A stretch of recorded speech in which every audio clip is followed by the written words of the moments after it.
Hello, hello, hello. Welcome to episode 21. Holy shit, every day I'm just amused that I've made it another episode. Welcome to episode 21 of Break the Cycle with me, Joshua Smith.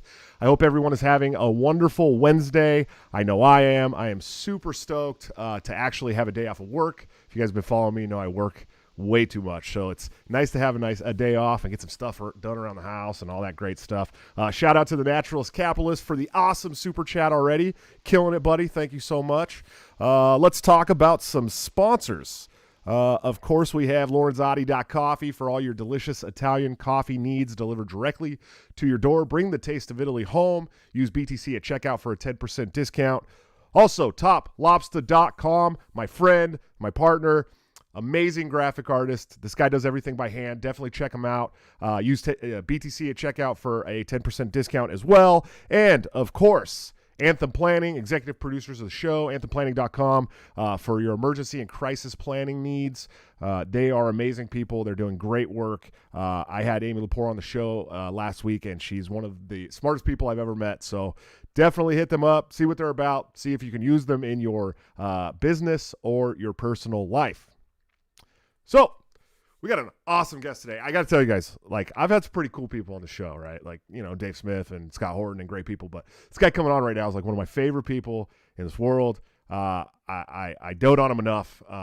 But he is the libertarian Alex Jones. I mean, he legitimately is. That's what people are calling him on the internet. That's what I'm going to be calling him. He's amazing. He also is the host of Dave vs. Goliath, which if you have not checked out that show yet, it's amazing, and you need to go right now to YouTube. Get off my stream, go and subscribe to his, and then come back. It's amazing. But I'm going to play the clip that got me stoked on this show. And it brings together an unholy alliance frequently of religious extremists, authoritarians, fascists, bigots, racists, nativists, even libertarians. Oh, shit. He is Mr. Dave Casey from Dave and Goliath. How are we doing today, Dave? What's happening, Josh? Good to see you, man. You too, brother. I'm very happy I finally got to have you on the show, man.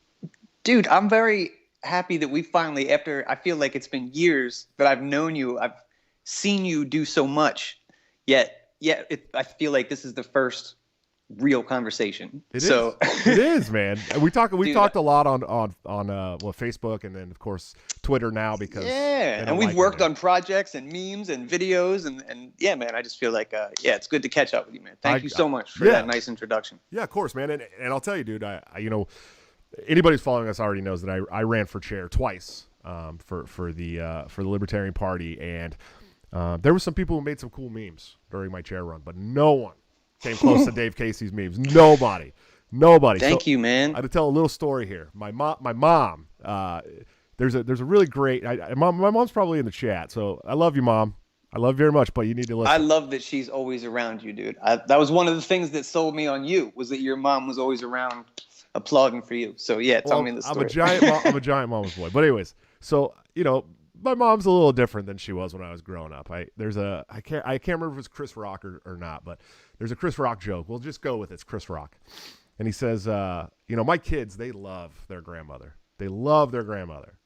And I have to constantly remind them that that's not the same lady I grew up with. That's a little right. old lady. That's a common tale. Yeah, right? that's a little old lady trying to get back into heaven now. So my mother is amazing. She's beautiful, a wonderful person, but she does all this cool stuff like canning and like makes strawberry jam and grape jam, jelly and all this shit that she never did when I was a kid.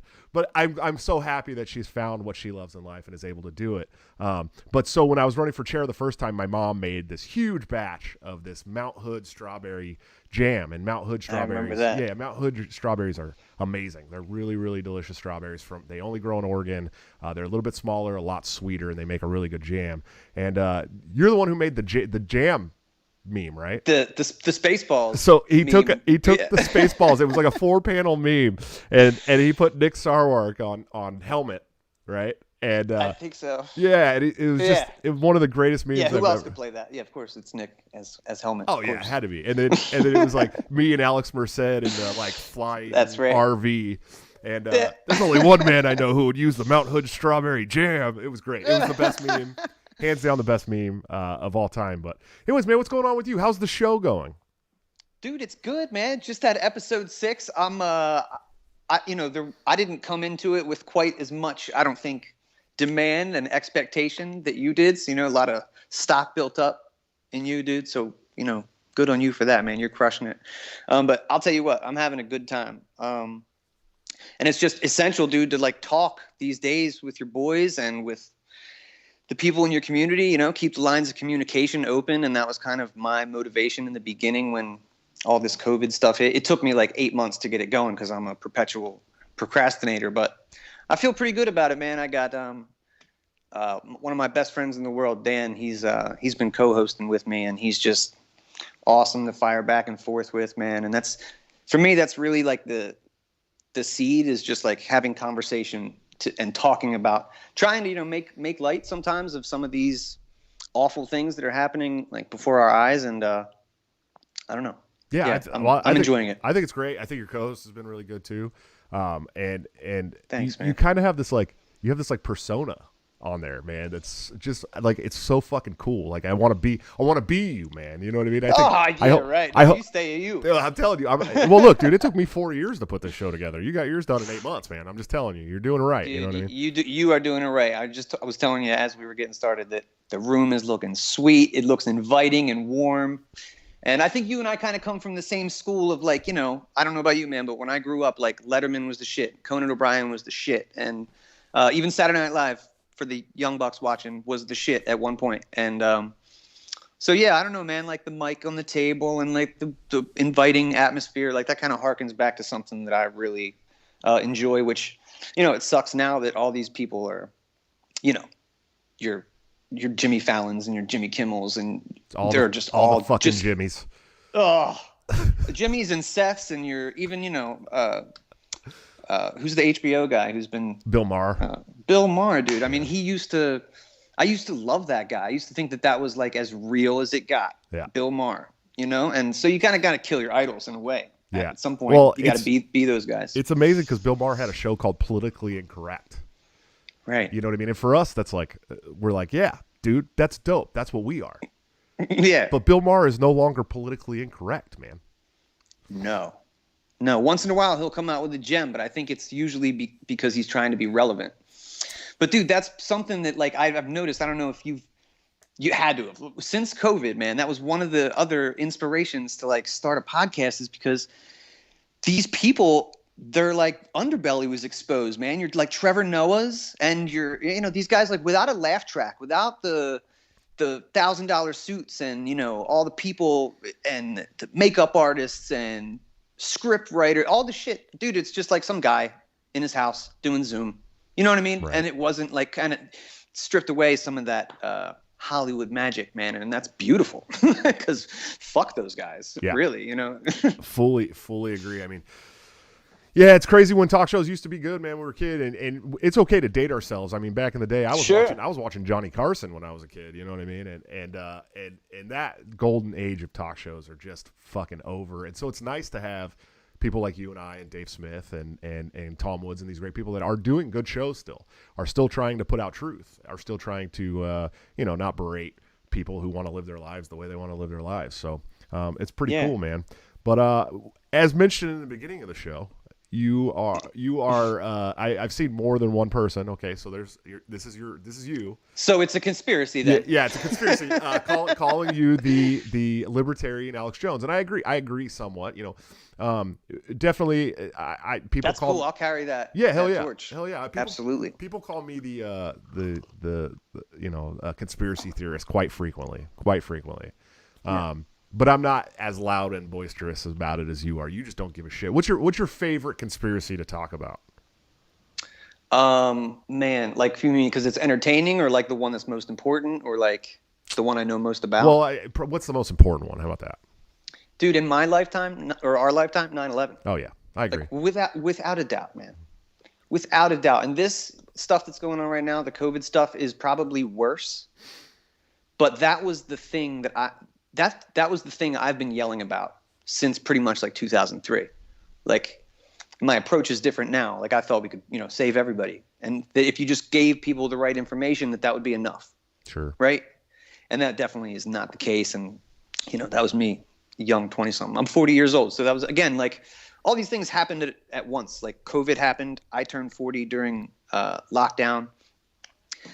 Mike Heiss has been pushing this take human action thing for, nearing 4 years. So that's like in my head, So like, I feel like, dude, people our age, right? If you've ever said to yourself, we're really lucky because we grew up in the time where we like played outside. We had, pre-internet. It was beautiful. Pre-9/11. We have this experience of the great before. If you've ever said, that plus we were young enough to also, adapt the internet fairly rapidly and enjoy it and get the best out of it. Like if you said that, if you're in that age realm, I think it's like probably the time to take some kind of leadership role. True. Do something like, I'm not saying it has to be a podcast, though that's a really good way, it seems like right now. Since, information's getting squashed every which way, dude. This is still a good way to get the signal out pretty clearly. And as you know, we could talk about this if you want, but I've been banned off Facebook for like the past 4 out of 5 months. I know you got the complete axe in like a day. That's really bizarre because you didn't even have any strikes. I don't think I've got like a laundry list of strikes, and I don't know how they work that, but yeah, man, it's crazy. So yeah, we need, again, to keep the lines of communication open. Yeah, yeah, I agree. Yeah, I got, dude, it was really weird the way I got taken off Facebook, and in fact, I mean, it felt really intentional because I sit on the Libertarian National Committee, right? And we're going into an election, and 2 weeks before the election, they asked me for a good, not just like temporary ban, no warning. They didn't tell me what I did. They just deactivated my account completely. Couldn't log in anymore.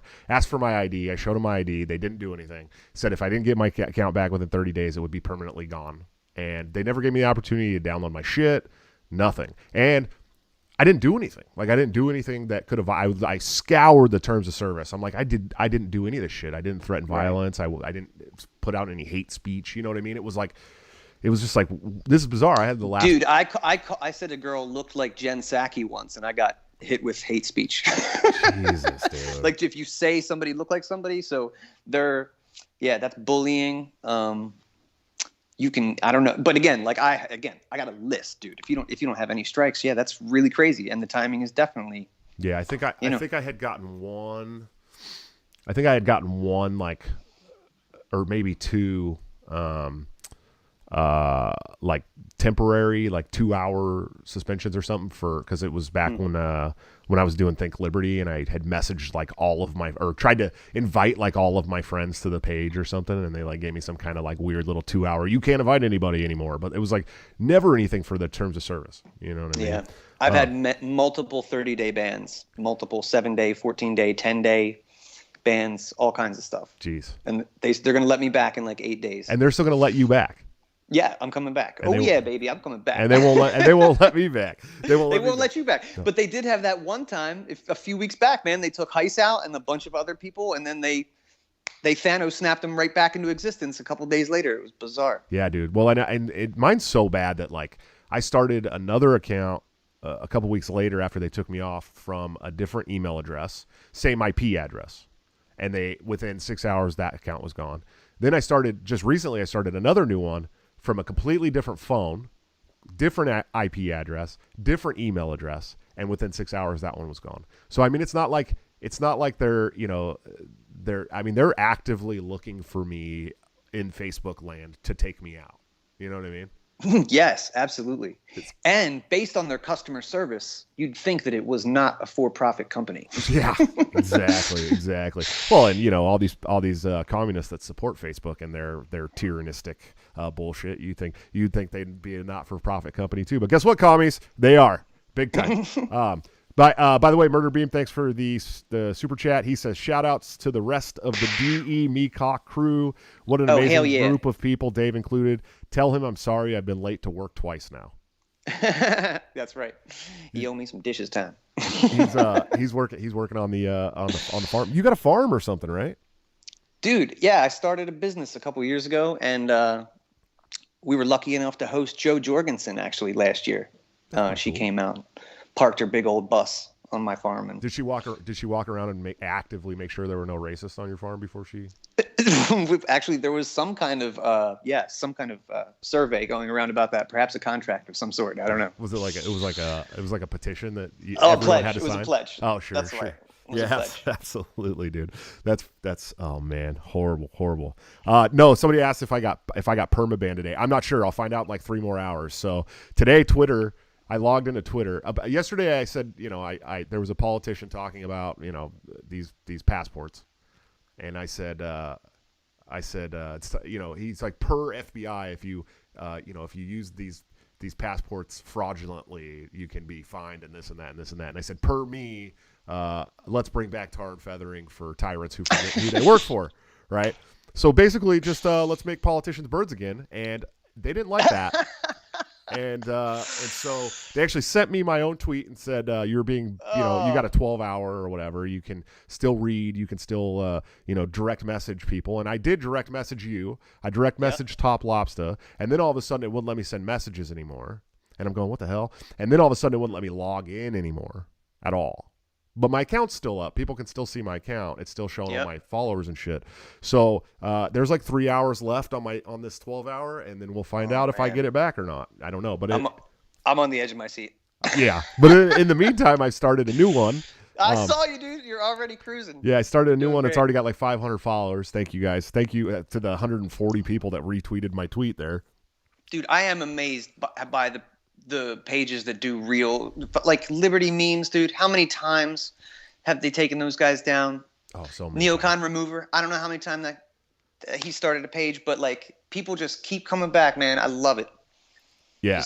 Neocon Remover. It's funny that Neocon Remover's been removed a couple times, but they always let his page come back. Always, every time, right? Right.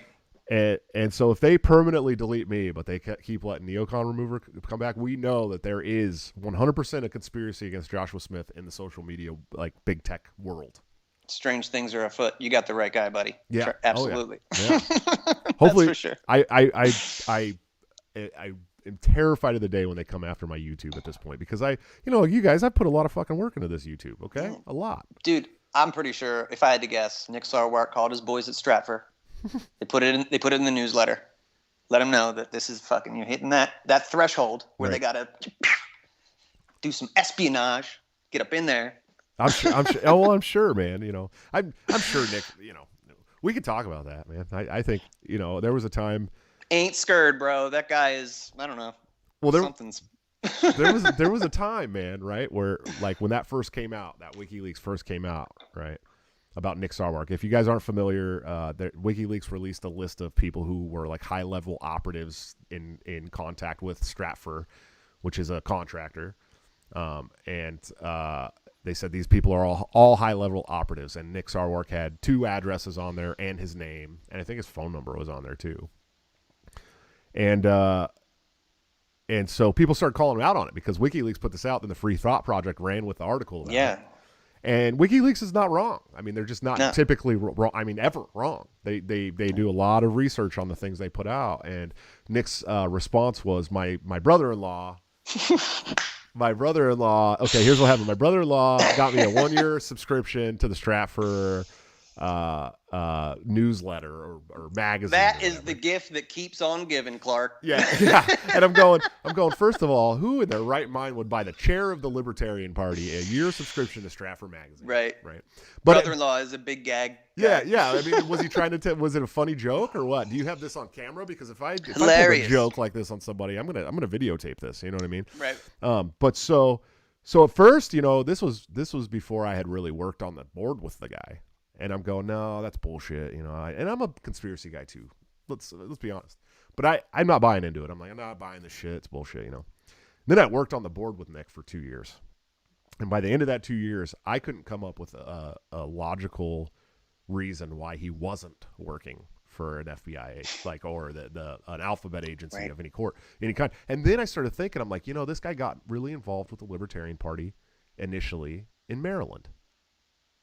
Okay. And then where did he go after that? How many? Then he went to Colorado. Okay, and then he went to Arizona. Where in the world is Nick Sarwark going next? Yeah. And so at first he became like the vice chair of Maryland. Then he became like the chair of Colorado or the vice chair of Colorado. Then he moved to Arizona, became the chair of the National Party. Then once he realized that he had lost all hope there, he moves to the place where all the anarchists are living in New Hampshire, the Free State Project. Right. My suggestion to the people in the Free State Project, who 3 of just got like big time indicted for running a Bitcoin trading service that they had been running for like a decade out of the blue. My suggestion is don't deal with this guy. You know what I mean? Right? Like don't. Can't we blacklist some people? I mean, I'm down with unity. There's unity right here. Yeah. This is unity, and I'm down to unite with anybody who's down with this and some other, really easy breezy slogans, but I'm not down to unite with that guy for anything, man. Because whether or not he's a bad actor or a Fed boy or just an asshole, like he is a hindrance to the movement. And that's, I mean, again, if you go back to the roots of the Mises Caucus and why you ran, and that's definitely was part of my inspiration, man. When Heist called, he was like, dude, have you ever heard of this guy named Nick Sarwark? And I had been calling myself a libertarian. I was like, no, man, I don't know who that is. Well, he's running the show, and he has been for years. And he told me that he was like talking shit on Ron Paul. And I was just like, that can't be. It was almost as mind-blowing as when I heard Ron Paul talk about ending the Fed for the first time. Like, holy shit, this can't be true. Right. This can't be true. And then come to find out, man. And I was just like, man. And, dude, then you go from there, go down the rabbit hole, and we could, this is, again, just, I guess, conspiracy theory. But the party's been around for 50 years. It's based right outside of Langley, right? Like, not too far. Yeah. It's within that Beltway region. Its stated purpose is to smash the state, right? The question should not be, I wonder if it's been infiltrated a bit with some COINTEL bros. Or it should be, how much is it corrupted with Beltway? It's undoubtedly corrupted. Yeah. Undoubtedly. I mean, and not just with, let me be clear. You got some motherfucking cops through your ranks in places, ladies and gentlemen. That's what I would venture to say. We can explore that further today, or do some WikiLeaks searches, guys. Check that stuff out for yourself. I would. Yeah, well, and it's crazy. So I'm going to tell a story that I've actually never told right now. That's going to set you off. Yes. So when I was running for chair the first time, I'm building this platform, right? It's very clear that I went from a nobody to somebody who's flying around the country, speaking behind Ron Paul, doing shit like that in like less than a year. Okay. And there was this page on Facebook. It's gone now. But there was this page on Facebook, and the guy who run the Facebook page, his name was Todd. Okay. And he started reaching out to me. He's like, dude, I want to talk. You're doing great. I like the things you're doing, blah, blah, blah, blah. He's running this Liberty page. It's got like 1,400 followers. It's not anything huge or anything. And so we're talking. We're talking back and forth a lot, and all of a sudden he turns on me and starts calling me a white nationalist and saying all this shit about me on this page, right? And I'm going, oh, that was really weird. This guy was like getting to know me, trying to be my friend, all this stuff. Then I realized he did it to Austin Peterson too. Same thing. Then I realized he did it to a couple other bigger names in the movement. And I was all, this is fucking weird. So I call a guy who I know does, computer stuff and is really good at this kind of stuff. And I'm like, yo, we need to dox this guy and figure out who the fuck he is, because there's something going on here, right? And so he did.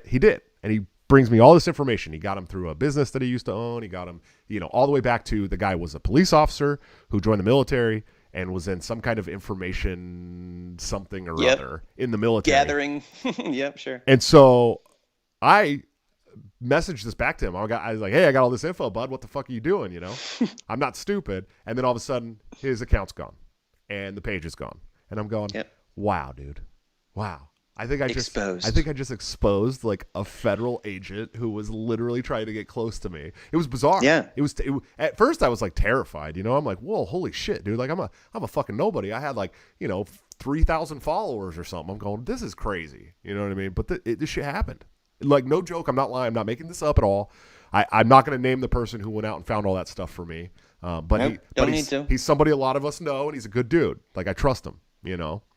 And so it was really, really bizarre. But you know, if you weren't a conspiracy theorist before something like that, right?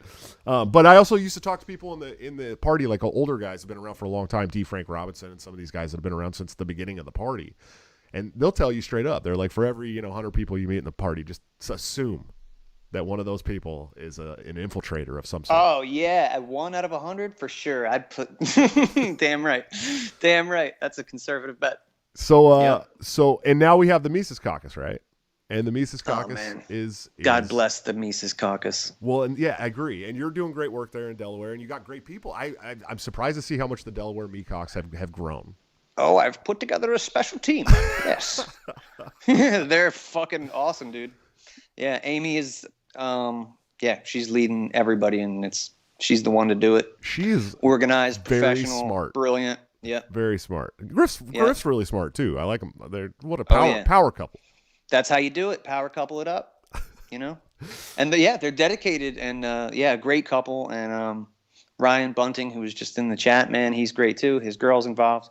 And they've been coming over to the farm every Sunday. We do breakfast and brunch and talk about. I should do a shout out we're having an event for our convention weekend. Spike's coming out. Angela's coming out. Mike Heiss is going to be there. Maj Touré is going to be there. It's called Liberty Speaks. That's June 4th in Dover, Delaware. You should check that out if anyone's in the area. It's going to be a good time. Are you saying you put all that together and no one even sent me an invite, man? That's ouchie. Dude, I'll tell you what. I did the least amount of work putting that together, but you should. Yeah, you are official. I can't point with the camera over there, but you are welcome to come out here and crash on that couch. When is Absolutely. it? When is it again for people want to know? June 4th. In fact, dude, I could probably get you a speaking role if you want to. I can't speak for the whole caucus, but I'm pretty sure I could get you a speaking role. Well, with 7 kids, I'm going to have to ask the fiance and stuff like that first. That's right. We're putting them all on the plane. Everybody mask up. Get on board. Well, and that's the reason why I was like, that's the reason why I'm not running for chair anymore too. It's like I want to do the traveling that it would take to become chair of this party. I can't anymore. It's completely different world for me as it wasn't the first 2 times. But can you imagine doing that, bro? Plus this show and all the 12s that you've been pulling. Dude. I would say, get this show. You got the. I haven't even told you yet, man. Your list, your guest list that you've put together, is the best one I've ever seen coming out the gate, and that's including Decentralized Revolution with Aaron Harris, which is just. I mean, he's phenomenal and it's great, and the list is great. But you got Monica Perez coming on. I saw that, bro. That's really exciting. Ask her. She's got some cool Libertarian Party conspiracies. Oh yeah. I wanted to ask her some stuff. So yeah, you should toss that out to her a little bit. The guys at the Mad Ones. I don't know if you watch that podcast or the show. They're really cool too. They have me on recently. They're really, really cool. You should definitely. I saw your shirt. Yeah, the Mad Ones. Yeah, they're really cool. Cam Harless, who is really, and Jessica Green. I think that's your last name. Sorry. They told me that they have some things that I can say to Monica that will get her set off and really going. So I'm gonna work in tandem with the Mad Ones on that interview. It would be if you can harpoon her for the party, dude. Mises Caucus, that would be the best. I gotta say, she hasn't left my top 3. The propaganda report in my rotation since COVID began, dude. It's been such a valuable podcast. She's so good. And from the Ron Paul school, she's just as legit as it gets. And again, really smart. And, True. She's got that radio voice, man. Radio friendly. Comes from that school. Shout out to Krill McFlay for single-handedly dragging down all Delaware libertarians. That's from Dylan Griffith. I don't get the reference, bro. I don't rep my hood as best as I should. Hi, I'm in Delaware is like the thing that everybody knows from the state. You know what I mean? Yeah, from Wayne's World. That's what, every time I hear Delaware, that's the first thing. Hey, we're in Delaware. But listen, I gotta say, since I'm here and I'll rep it a little bit. I think that's a little bit of some misdirection, man. You know what is in Delaware? Joe fucking Biden, like the quintessential corrupt politician who ever existed. You know what else we got here? We got Chase Bank. We got fucking Fannie Mae and Freddie Mac down the streets 2 miles from my house. I think Hillary Clinton and Donald Trump both had like PO boxes set up here for businesses. It's like the fucking Cayman Islands, dude. Yeah, so it's drive-by state. You can just while you're on your way to Philly or on your way to the beach, but this is where people come to do some dirty fucking business. But we only have 3 counties. Boom, boom, boom. It's small, man. It looks like a little key on the side of Pennsylvania, of the Keystone State. So we have some unique opportunities here, I think, as you know, in a small state. As you know, man, smaller the thing, the easier it is to manage, the easier it is to effect change. And yeah, I agree. I think Jeff Hewitt, who's the libertarian county supervisor for Riverside County in California, I think his county has a bigger population than Delaware. I'm pretty sure. Yeah, it's like a million or just shy of a million. Yeah, million one, something like that. So I'm wondering if you guys have more than Rhode Island or not. I think that we do. Rhode Island's tiny. You could walk through Rhode Island in a day. Like it's over. That's crazy. I think that we do. And you could get from Maryland, Delaware, Pennsylvania, New Jersey all within like 15 minutes. Yeah, that's wild to me, man. I don't know. It is. I can see New Jersey from my house. Yeah. I actually can. I'm from a state that takes like from the bottom to the top to drive through the state that I grew up in is like 16 hours or something. So. Oh, dude, I've done some of those drives. I toured with a band for years, and yeah, I've done some of those beautiful drives. But yeah, it takes a while. I was also a band guy, and in fact, later on tonight, I'm recording a show with Phil Labonte that's going to be aired on Friday, so it's gonna be pretty cool. Dude, that's great. But speaking of music, one of the first things I ever saw from you was a rap song about Ron Paul, man. Yeah, that was you, right? Yeah, absolutely. Me and my buddy, I wrote the music and did 16 bars on it, and then I had another guy, do the second verse. Where can people find this? That's what I should have downloaded. I should have downloaded that clip. Yeah, I played in a band called Deadbeats for lots of years, and we got invited to play. We made that song, and we got invited to play Paul Fest 2012. That was amazing, dude. That's where they had Gary, the Libertarian Party, I think, was there. They had Gary Johnson there giving a little speech. But yeah, it was a kind of send off for Ron Paul. And I remember I sent a text to the band recently, and like we haven't played a show in years, but I was like, yo, if we would have taken the money that we got for that show and bought Bitcoin while we were there, because Bitcoin was also there with the tent. Sure. When it was $14. Sure.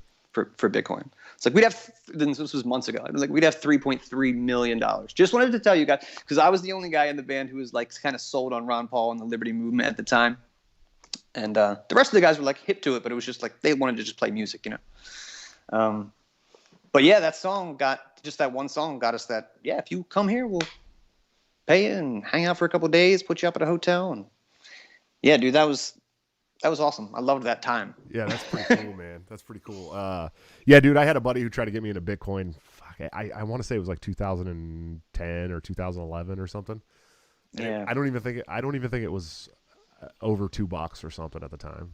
And he's like, dude, you got to buy this shit. You know, you got to do it. Trust me. And I'm like, I don't want any of your fucking World of Warcraft money, man. I don't want it. That's what, dude. Yeah. No regrets. Okay, maybe a few regrets. Absolutely. You know what I'm saying? And that's my big regret, man. I'd be a big time millionaire if I would have done it. That guy like disappeared off the face of the earth. No one talks to him anymore. He's probably got an island somewhere now. Right. And here I am, like, oh man, what shitcoin can make me some money so I can buy some more Bitcoin? You know? It's one of the things. I mean, and I really missed the boat. Big time. But it's one of the things that makes me have super amount of faith in our community. Like, we're the ones that saw that. I say we, like I didn't, but libertarians saw the potential in that. Sure. Just a very small group of people were like, boop, that's going to be the thing. And now it's the thing for everybody. You know what I mean? I wish we could get kind of credit for that. Yeah, you got Elon Musk buying it. And I mean, it's it's completely different than what it was when I first heard about it. But yeah, I mean, it was definitely, and it's still, I mean, crypto in general is a libertarian ideal. It's a decentralized currency that circumvents the federal government. We can make payments and stuff, and the government doesn't even know that we've made payments to other people with this shit. You know what I mean? Mm-hmm. But it was going back to the Mises Caucus and infiltrators in the Libertarian Party. How scared do you think these people are of the Libertarian Party Mises Caucus? Do you think that's why they get so much pushback, because there's some federal agents in the party that are like, okay, these guys are going to take us over. We're not going to be able to continue to do what we've been doing. Now we're just running past people. I mean, to be honest with you, 4 years ago when I got involved with the Mises Caucus, right? It was like, I say this all the time. There was like 50 people in a Facebook group. It was nothing. Right. Oh yeah. And now we're just running past people. I mean, people are like, "Hey, you guys are racist. Hey, slow down." You know, like it's gone, right?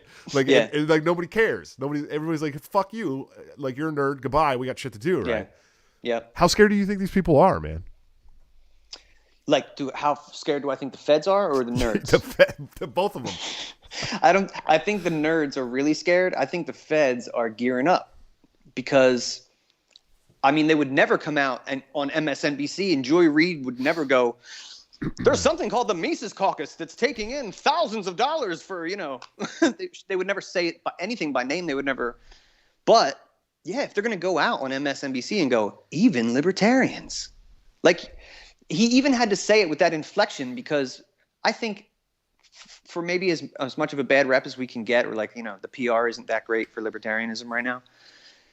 People, I think, regard us as just peaceful people. It says that, right in the beginning, the non-aggression principle and everything. So he has to kind of be like, even these peaceful people want to kill you. Isn't that weird? Yeah. Like so, yeah, man, I think they're taking it to the next level. And that was always, dude, what the war on terror was supposed to do, was invert one day, right? After they finish their shit overseas, you turn that thing in on its own people. And that's definitely what they're doing right now, dude. Yeah, it was really cool to hear Amy Lepore talk about that on the show, like how, all these municipalities and locales have like been conditioned to bring the war on terrorism to their local community. Yeah. I mean, it was bizarre. I'd never thought about it that way ever before until that was like I don't know if you guys have watched that episode. If you haven't, do yourself a favor, watch that episode. Yeah. Absolutely. It was a huge smack in the face, dude. Like I was like, wow, holy shit. That's insane. Like this is really insane and true. And now, Brennan on national television saying even the libertarians are basically terrorists. And you're going, wait, how are we the terrorists? Oh, right. Because anybody who stands up to big government is a terrorist now. Right. Which is that's the PR war. That's the info war. Dude, that is definitely it, man.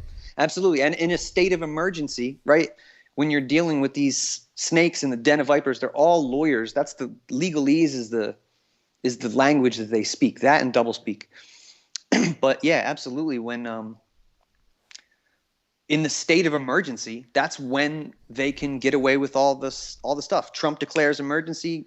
That gives whatever blue Democrat governor the power that all these MAGA people are yelling about. You know what I mean? But it's like this tandem act. The guy declares emergency.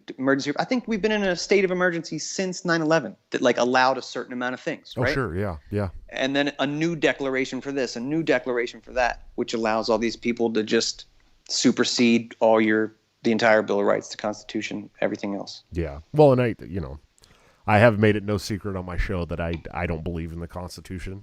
I did for a while, I believed in it when I was a neocon. I believed in the Constitution. If that makes any sense to you, but don't you think that it's the reason though that we granted it's not working the way that perhaps it was intended, or maybe it was intended that way. But isn't it? Let me ask you this. I was just talking about it in my last episode. Libertarian criticism of the Constitution. Like, don't you think that it's better here right now than? I mean, Canada looks like shit, bro. Yeah. Those guys, they're so polite, but they're like tyrannical monsters. Sure. Monsters. Like it's worse than here. Europe is worse than here. All the crown countries are worse than here.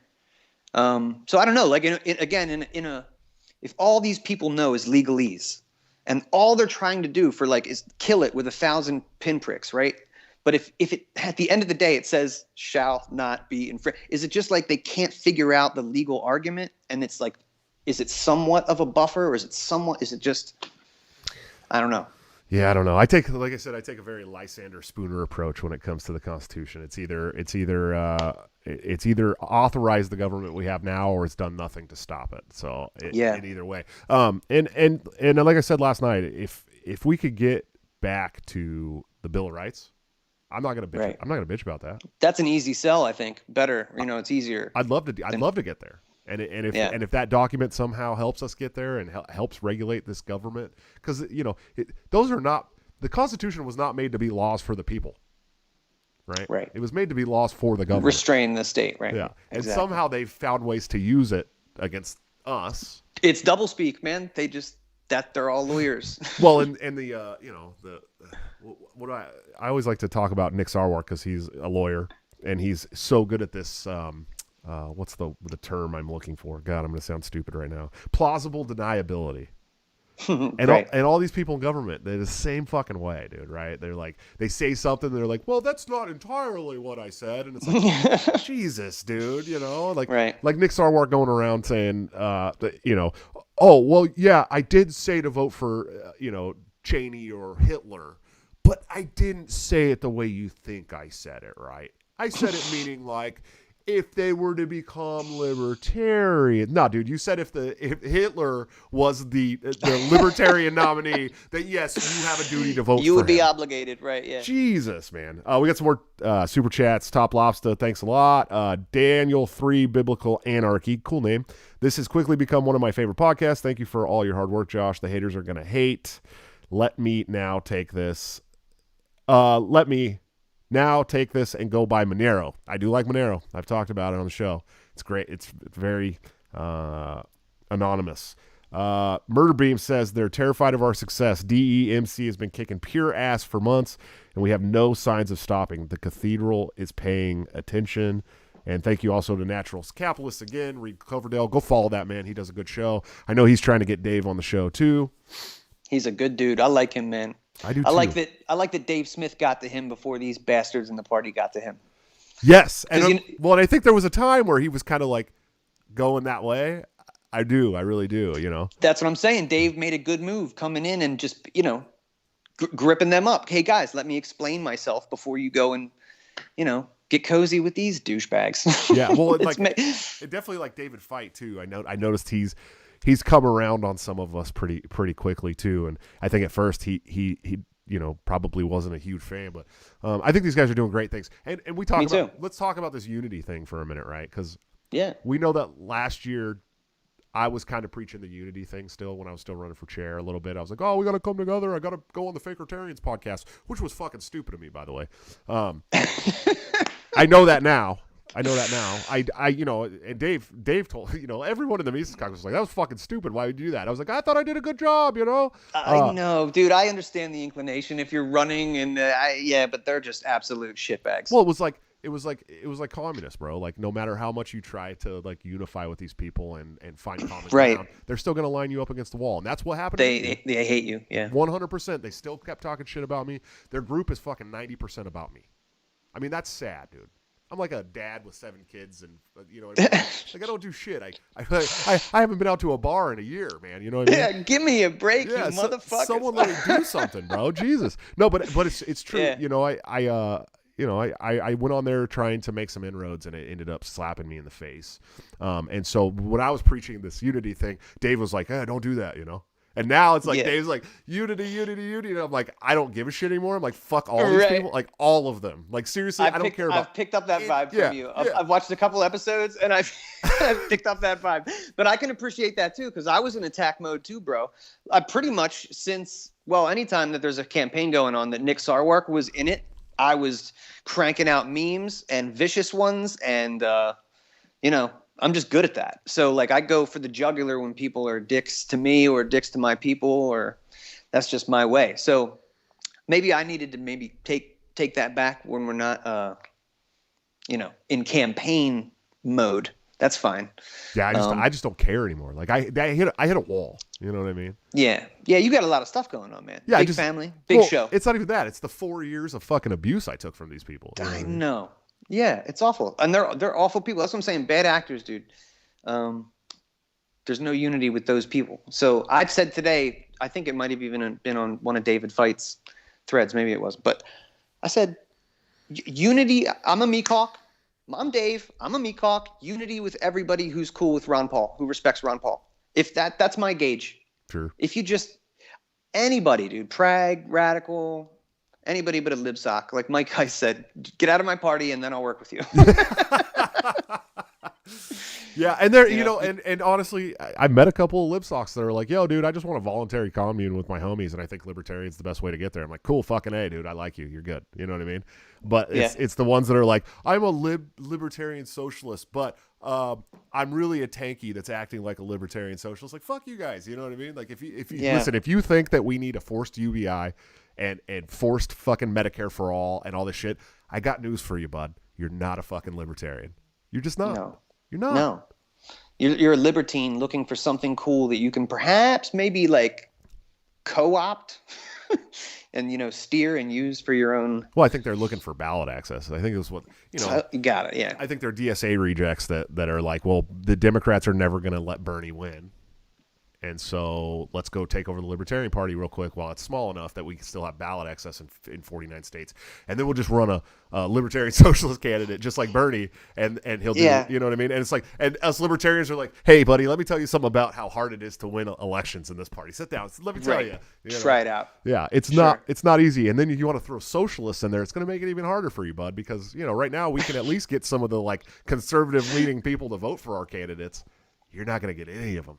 None of them. If they're trolling us, I guess it makes a certain, you know, you can get some points for that. But yeah, dude, when Matt Kuhnel was running, he got on the stage. I was just like, and again, that was like kind of my introduction into the party. I was just like, how open and inclusive and like how much of a doormat do you have to have an open communist on like the stage to potentially, even small as the chances may be, run your party? Right. What the fuck is what's going on here? I was kind of blown away by that, dude. Well, I found out later that so when you do the debates at the National Convention for chair, you have to get tokens. You have to get like a certain amount of tokens to get on the stage, right? And I found out later that the people who really hated me gave him their tokens. Because it wasn't a vote. They gave him their tokens to get him up on stage to go up there and lambaste me and talk shit to me and try to get me to pop. And it worked. I mean, eventually it worked. Yeah, you know, entertainment, right? Yeah. Fuck the whole process. Fuck liberty. Forget the fact that it's on MSNBC or whatever fucking channel was running it. Like, you just put an actual Marxist-Leninist on our stage at a Libertarian National Convention. Like, unbelievable. These people aren't serious people, dude. They're not serious people. And now we have the Mises Caucus, who's very serious and who's coming to and fucking shit up for them. And they're like, hey, wait a minute, we weren't serious, you know. And we're like, well, we are. Bye, you know. See you later. But anyways, what's some other great conspiracy theories you love, dude? Man, yo, this new one we're living through right now is fucking wild, bro. Don't you think that this is? Do you follow me? Do you follow me? Yeah, yeah, absolutely. There's literally a whole secret group on Facebook dedicated to trashing me and my family called Covades. They call me Joshua Covade Smith. Oh my god, these people! Yeah, such fucking trash. Trash people, dude. But no, I agree. Sorry. I agree, and I think, you know, I'm not one of the people who's like, oh, COVID doesn't exist. Like, I know COVID exists. Like, I get it. I know people who've had it and been sick, and I even this is the trick, bro. This is the Jedi mind trick. And you can actually Google a picture or DuckDuckGo a picture right now of Bill Gates, How to Lie with Statistics. Sure. And it's him sitting next to that book. And what that basically means is you could, if you're a CNN news anchor, you could go on TV with a straight face. And you're not lying when you say, the president just walked into a room without a mask on during a deadly pandemic. You could say that, and that could be your big headline. And that is true, because there is a deadly pandemic legally, you know, for the lawyers out there listening, like legally. Right. There is a deadly pandemic. But when you think of that, and you think of the pictures and the videos they were playing from China in the beginning of this, like motherfuckers in the street, like, oh no, COVID has got me. Dude, that's what people think of when they think like deadly pandemic, you know? So, and people just, they still don't have their facts right. I mean, like, I heard Dave Smith and Joe Rogan talk, dude, they're getting all kinds of heat talking about like, oh, well, what happened to the flu? It's like, oh, it's totally gone. So like, I don't know. I don't think it's too much of a reach there to say, I think some of these 80-year-old people that had diabetes and high blood pressure got the fucking flu and died. Like they had, but instead of like what happens every year, you mean? Right. But instead of writing, they, that they died of diabetes or they died of high blood pressure or whatever, Sure. they're going to write COVID because each hospital wants that 15 G's. 39,000 or whatever. 39,000. 39,000. Okay. I think Medicare was giving 39,000 for a diagnosis and another 9 to 15 for vented patients, and then they come out. Now we got doctors and nurses coming out. This is 100% verifiable, not conspiracy theory. We have doctors and nurses coming out, especially in New York, saying we were venting patients to stop the spread in the hospital. It was never about a life-saving technique. They knew that if they vented them, they'd keep the spread down, and that's what they were doing. We know that vents kill people. We know vents, in all situations, vents can kill you very easily because they're super harsh on your lungs, especially full pressure. You know what I mean? As somebody 9 out of 10, I think that got the vent. Yeah, and I'm I went to nursing school, right? I graduated with my LVN back in 2014. I know it's just a low-level nursing position, right? But it's still a healthcare professional. We still had to learn about drug trials. We still had to learn about, vents and all kinds of stuff, IV therapies, and I had to go through 2 extensive pharmacology classes. Like, I understand pharmacology very well, much better than people give me credit for. You know what I mean? And we know it's going through nursing school that vents are a very, very last ditch effort to save somebody's life, right? Very, very last ditch effort, especially high pressure, high flow vent, right? Because that's how often did you use those for viral infections? Never. I mean, the only time you're going to do that is if somebody's like dying of sepsis or dying of pneumonia, right? Like just to try to keep the lungs moving. But at that point you're like, okay, these people are probably going to die. You have to kind of come to terms with that, and we know that this vent is only going to keep them alive long enough to figure out what's last will and directives and shit like that, right? Advanced directives and shit like that, right? So it's really crazy to think about that we have doctors and nurses admitting that they basically killed people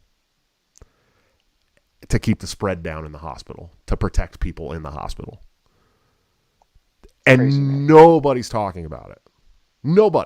Nobody talks about it. None of these people that want to continue these shutdowns and continue this talk about passports and this and that want to talk about that shit. They don't want to talk. That's because people only talk about what the TV talks about. And if the TV doesn't bring attention to that, nobody's going to even think it, dude. Right. That's the crazy part of this, man. The worst part of this lockdown for me has been the Twilight Zone aspect of like, I just would have guessed, man, that people would be sick of this by now. I'm still seeing people walking their dog down the street by themselves with a mask on, or in their car with a mask on. Right. It's like, what the fuck do you think this is? You think it's just like random? I don't know. Like, dude, it's a mass psychosis. And so yeah, like I said, man, I reached out to my friends in the beginning of this, the people that I know and love, and we're just, like gave them my opinion on where we're going and how we need to stay tight, stay together, and again, man, keep those lines of communication open, talk. Because man, now everybody's your neighbors are not trusting people, and it's just a bizarre time to be a human being, man. It's taking away that human experience. I agree. Got to see smiles. Got to see people. I agree, man. I agree. Well, shit, Dave. It's always a pleasure to hang out. I mean, I'm glad I finally got to like hang out and talk with you, even though it's over Zoom. But it is a really cool looking show, so at least you got that going for us. It is. Will you come do my makeshift operation one of these days? Dude, 100%. After we're done here and I get through this recording tonight, set it up, bro. Let's do it. Absolutely. I would be honored to come on Dave vs. Goliath and promote the shit out of your show with you. I appreciate you, man, very much. Thank you. Yeah, absolutely, man. Hey, why don't you tell everyone where they can find you at? Yeah, absolutely. It's Dave vs. Goliath on Twitter, Instagram, Facebook. I'll be back in like a week on that bad boy, but I'm going to play it safe, dude. I'm just going to post pictures of my breakfast, my dog, and I'm not going to engage any Karen folks or maskers or anything like that on that platform anymore. That's for Twitter. But yeah, YouTube, go please subscribe. And Josh, thanks for getting me, man. You got me over that 1,000 hump as you got deplatformed in the same day, bro. Same day. Fucking just stepped in and helped me to spite yourself. Dude, hey man, I'm happy. I think you should definitely have as many followers as I have on the account that I can't log into right now. You know what I mean? You're gonna get back in there. I'm knock on wood. Well, shit, man. I appreciate you. I will definitely talk to you soon, and thanks for coming on. Thank you, bro. Appreciate it. All right, guys. Another successful episode. Dave Casey is just amazing. He's just one of the nicest, coolest guys out there, and he's got a lot to say, so definitely go follow his show, man. If you have the time for another show, go add it to your list. It's good. It's very, very entertaining, and it looks pretty cool, too. He says makeshift. I don't know how he makes it look cool, but he does. Anyways, sponsors. Lorenzotti.coffee for all your delicious Italian coffee needs. Use BTC at checkout for a 10% discount. Of course, toplobster.com, my completely heterosexual life mate. Please hit him up. Use 10% BTC for a 10% discount at checkout. And of course, anthemplanning.com for all your emergency crisis planning needs. Guys, check out the Patreon if you can. There's some really cool tiers there. You guys, we got some great patrons, and we got a great Discord chat going where I think there's like 45 people in there now. Really great people. Half of them are from Delaware, surprisingly. I don't know what's going on there, but also if you don't like Patreon, we have a subscribe star, which is way less yeety from what I understand. So you can check out same thing, subscribestar.com/breakthecyclejs. Same thing for Patreon. And if you guys don't want to do either of those things, we have now been able to monetize the memberships on YouTube. So you guys can hit the join button right under this video and become a member of the channel. I am working on awesome special badges for people depending on length of time that you've been a member of the channel, and also really cool emojis. Right now, I think they're all set to Hoppa, but that's going to change soon. There's going to be some really cool things there for you guys, especially people who are faithfully and loyally in my chat every single show. I cannot tell you how much I appreciate you and how much I will appreciate the support that I know you're all going to give me. Anyways, let's see what's coming up on the show. Oh yeah, Friday, we got the man, Phil Labonte, lead singer of All That Remains and hardcore libertarian, will be on the show Friday at 7:30. Unfortunately, I have to record that ahead of time because he can't do Fridays, and I wanted to have him on the Friday show. So definitely keep an eye out for that. It will be a premiere, so you guys will be able to have a live chat and do all that fun stuff like you normally do. And maybe I'll even hop in the chat and hang out with you guys while it's going on. Yeah, so that's Friday. But until then, don't forget to break the cycle.